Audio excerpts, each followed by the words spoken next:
Good morning, everyone. I hope all is well. It was cool morning. It's not winter yet. It's a lovely time of the year, actually, with the leaves falling. Autumn. I love it. And then you can see it always brings an image to me where the wind blows and it picks up the leaves and it plays with the leaves. I don't know if you've seen it. It's so beautiful, and it just reminds me when Jesus says, the Spirit blows where it wishes. You don't know where it's coming from, you don't know where it's going, but you can see what it's doing. What He is doing. Not it, what He is doing. And so it is in our lives. So if you drive around and some cars driving over leaves and they pick it up today, a reminder, Holy Spirit. Thank you, Lord Jesus, for this morning. Will you do the talking through your Spirit? We are not worthy, but you came to do it and to make us worthy because of what you've done on the cross. Thank you, Jesus. Amen. It's simply called this morning Spirit, Truth, Jesus. This month's theme is about the Holy Spirit leading us into the truth, I believe.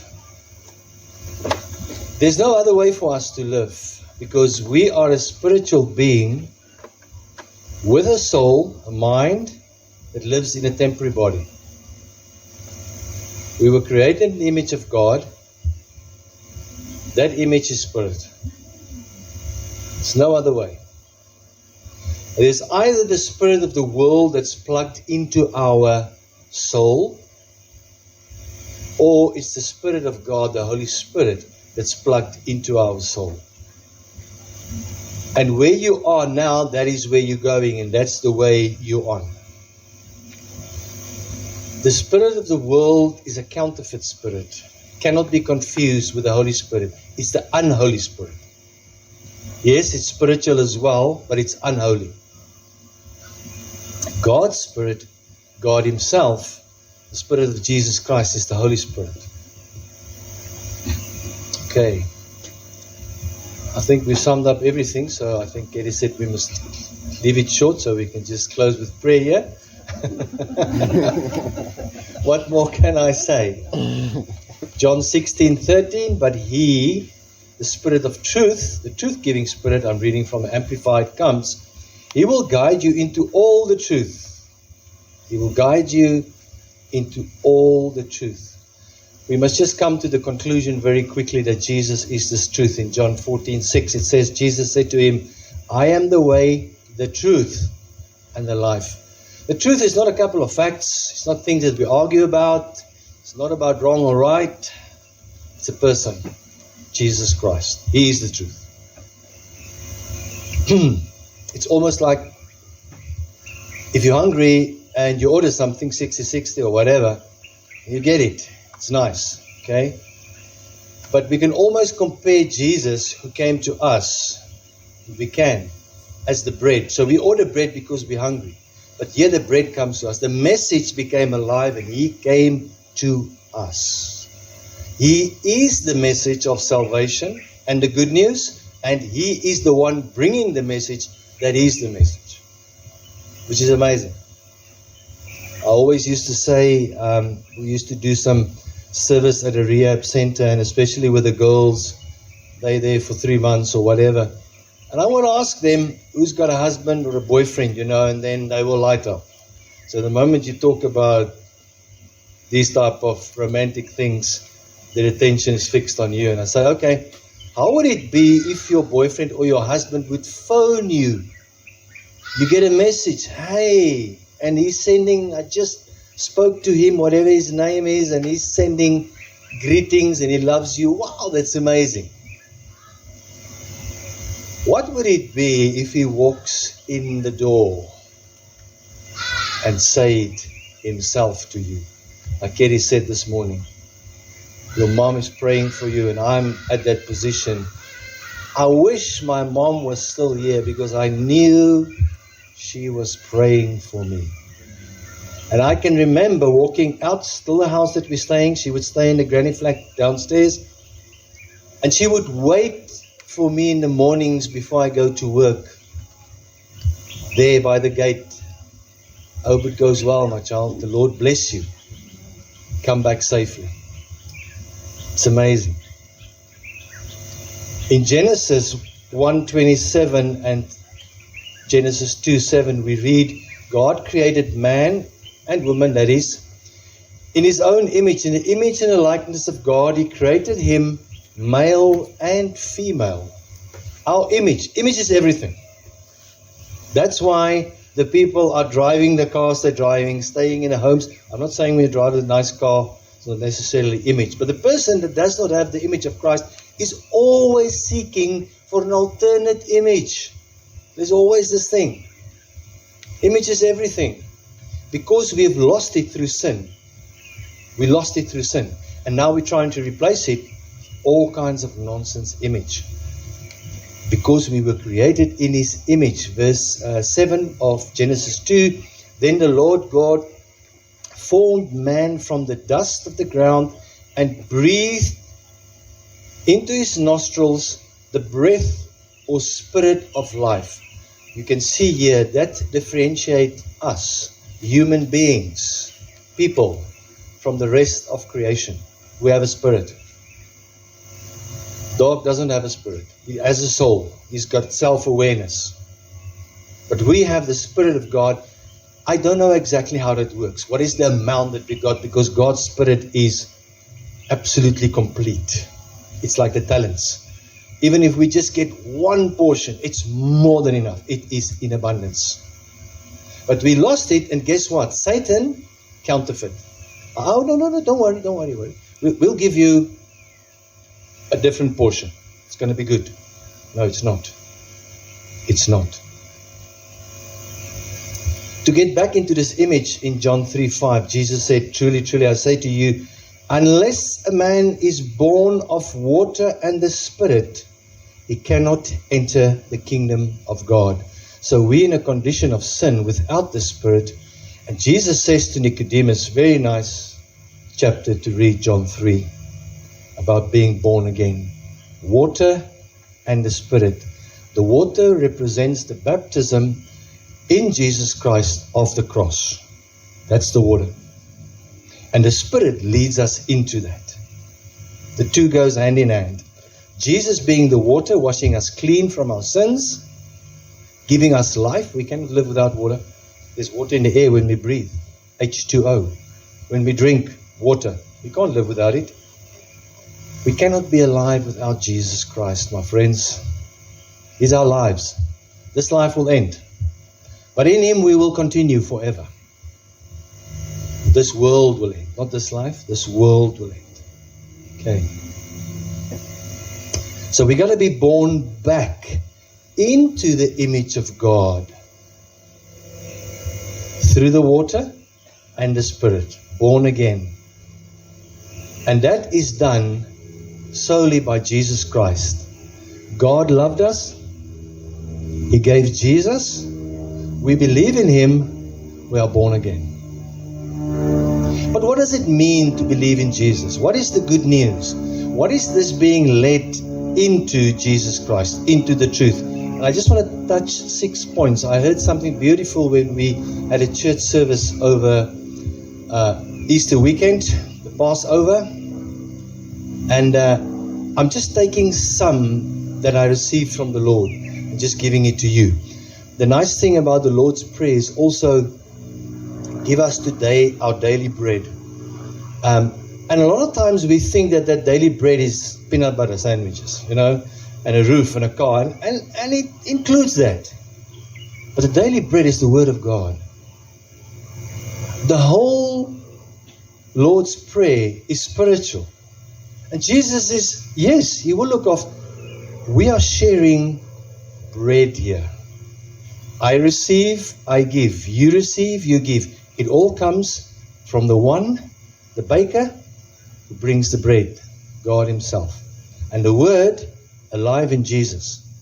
And this is a symbol we had here. The bread, the wine. The first thing, what happened on that weekend of crucifixion.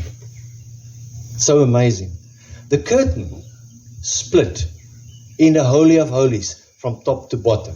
So at that stage, the people of Israel were worshipping, and once a year, the high priest would go in there and he will give a sacrifice, and he had to be prepared. And there was a big curtain that said, you can't look in there, you'll die. Because the presence of God was manifested there in the Holy of Holies. Okay.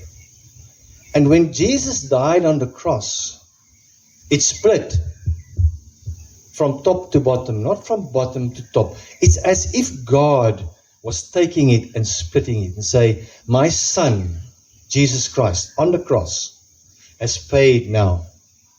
We don't need this anymore. And it's not for us to go to Him, it's for Him to come to us. That's why Jesus came to us. Yes, you can say now we can go to Him, but where do we go? We're still sinners, you know.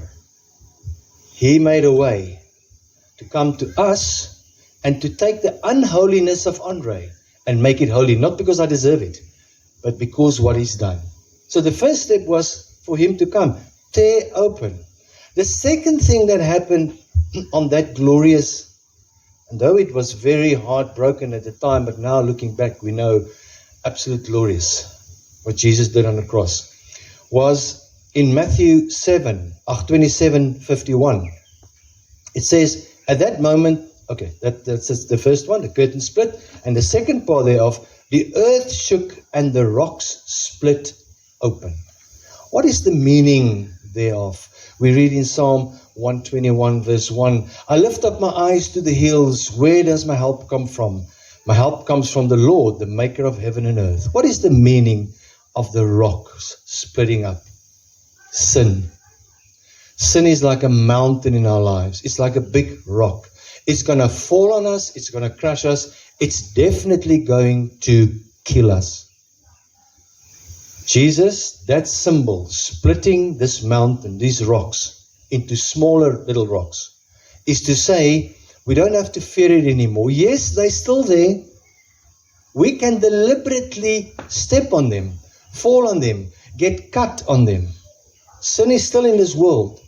But God, through Jesus Christ, has made a way that we can overcome sin and step around it while we are being led by the Holy Spirit, because the Spirit is leading us into the truth of what Jesus Christ did on the cross for you and me.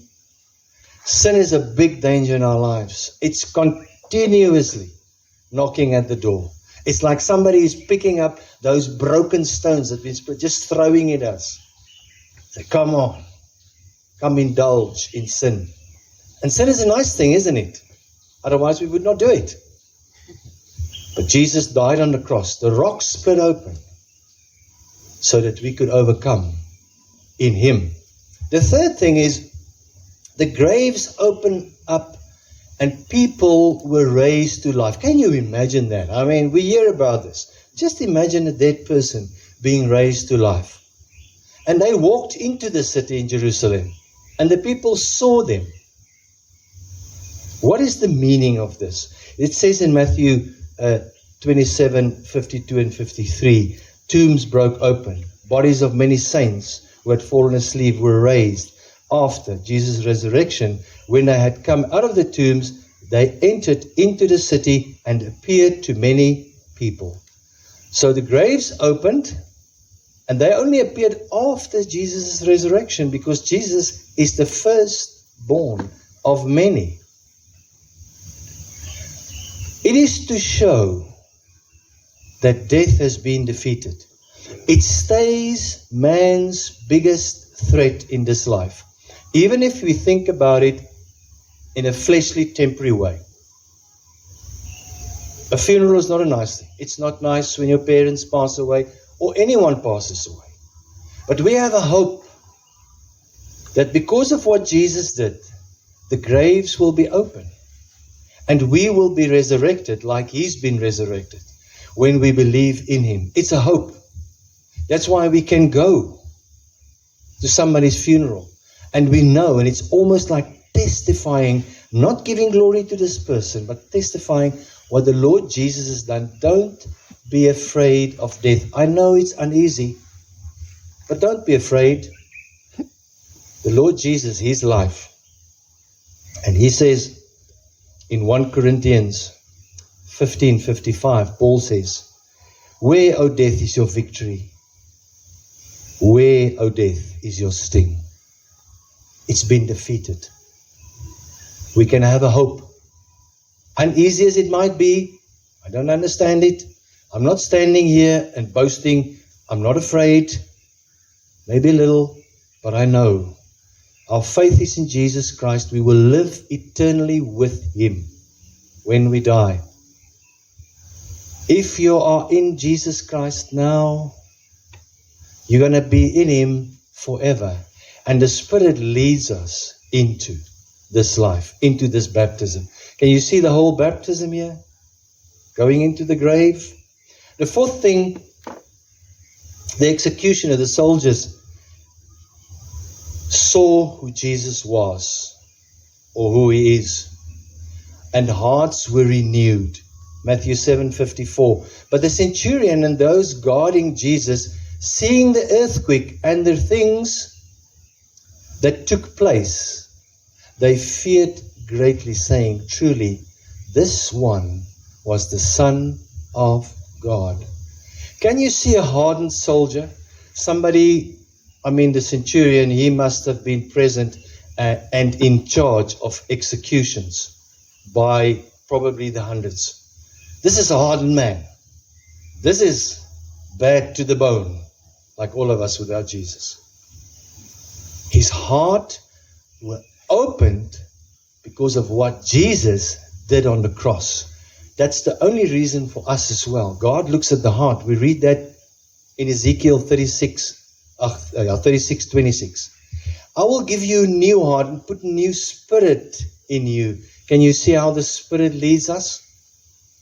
That Spirit in our heart is the new heart. The Spirit of God, the Spirit that raised Christ to life, Jesus Himself. "I will give you a new heart and put a new spirit in you. I will remove from you the heart of stone and give you a heart of flesh." Hearts are renewed. You can testify about your own life. I can testify about my life, about Jesus. Where I was, who I was. You get the most hardened lady that used to rent there by us. And she went on one of these bikers trips there to Pelgrimsrust. Christian Bikers Association, you will know them. And while there, she walked into the bar there. I don't know if you've been to Pelgrims, there's a bar there. So they walk in there, they got their Bibles, and there was another biker gang there. Big guys, the real Hell's Angels, rough and tumble. And this one big guy was sitting there, and she went, sat right next to him, and she's just thin like this, like that tree. And she ordered something to drink.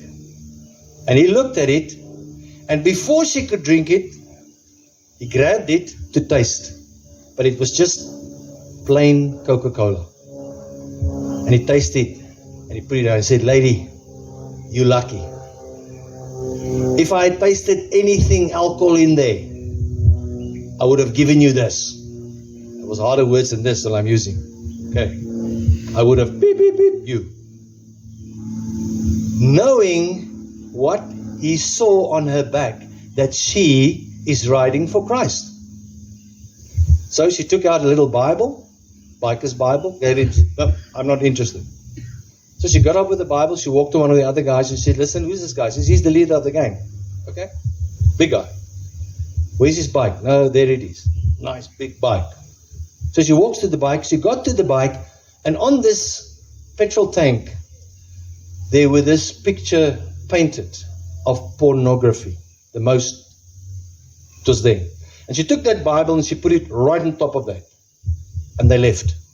A couple of months later, they were at a bikers church meeting.